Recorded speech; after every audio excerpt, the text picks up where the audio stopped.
Oftentimes, in a lot of old school horror movies, we would hear the saying, "Be careful what you wish for."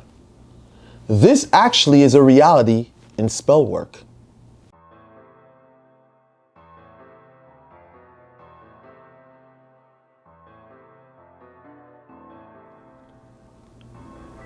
A lot of people usually say they want the strongest spell a spiritualist has to offer, only for weeks or if not months down the line for them to be running back to the spiritualist talking about, "Oh my God, this spell is too strong. This guy is coming on me too strong. I don't know what to do."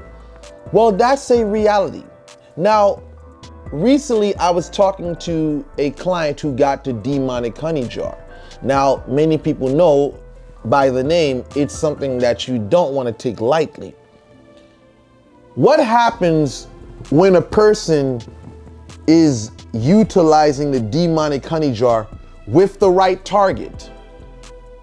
The person who is under that influence can become a bit obsessive. They can become very jealous to the point where it can become irrational at times.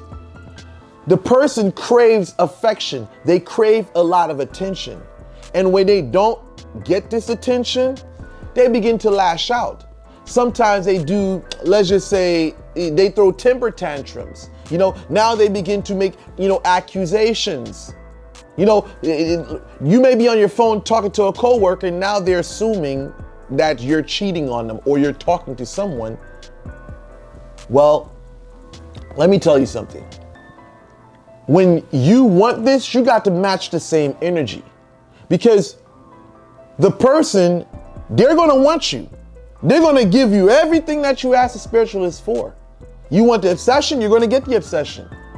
But can you match that energy? Because yes, that person is coming on to you, but can you give them that time that they're looking for? If you're looking for a God ring, you've come to the right place. Street Sweeper, Medusa Domination Ring, Chouette Étoile. Whatever you're looking for, you've come to the right place. We have everything. If you're interested, the link for the contact is in the description.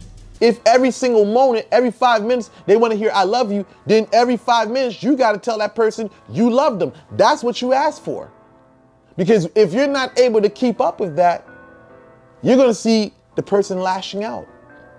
And it's your responsibility to make sure that you are working on the right person, because you don't want to be getting a hostile, violent person and you're doing love magic on them, especially a demonic honey jar, because this will make that person's violence go through the roof.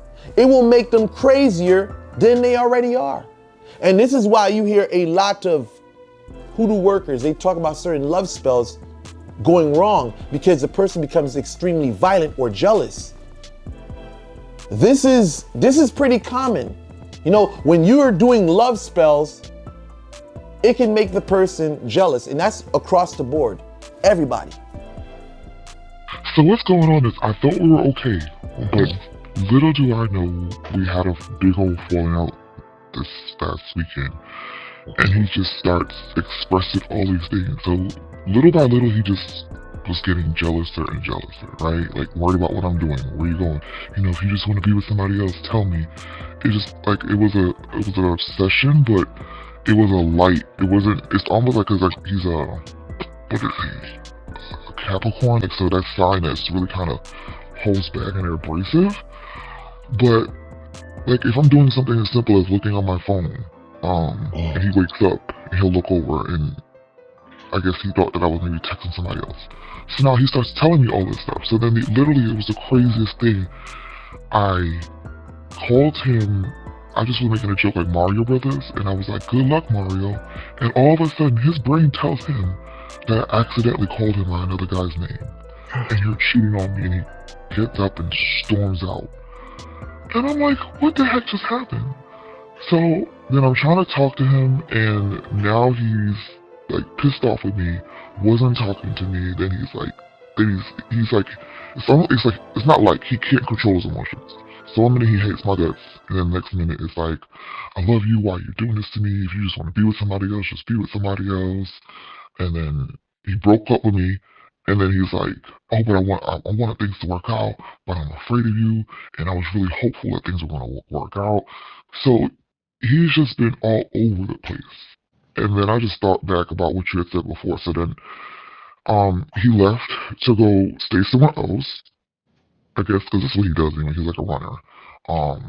And which is why I was like originally kind of doing, wanted to do something on him because it was just so frustrating.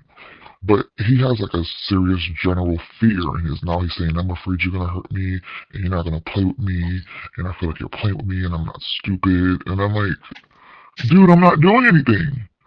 Like, so it was just like, and now I'm just confused, and I don't know what to do because then he messaged me. I don't want to be like a begging, so I was apologizing. Like, but what am I apologizing for? I didn't do anything. You get into that place where like, why am I even apologizing? I didn't do anything. So then I got pissy with him, went over there, and then we're arguing, and he's just like, and I'm like, you know what, forget it. So I even proved it to him because he was saying it was the guy I used to talk to before. I'm like, that's not even his name. So after all of that, I text him, he ignored it, like he was like, I just need a day. I'm like, okay, fine. So then after that, I message him again. I didn't message him. He text messaged me. I said, you know what? I'm not even gonna respond. So then he's texting me again. Then he's upset. And then he talked to a friend of mine, and I was like, I'm not, like, I didn't even say. She was like, oh, he wanted you to call. And I was like, I'm not calling him right now.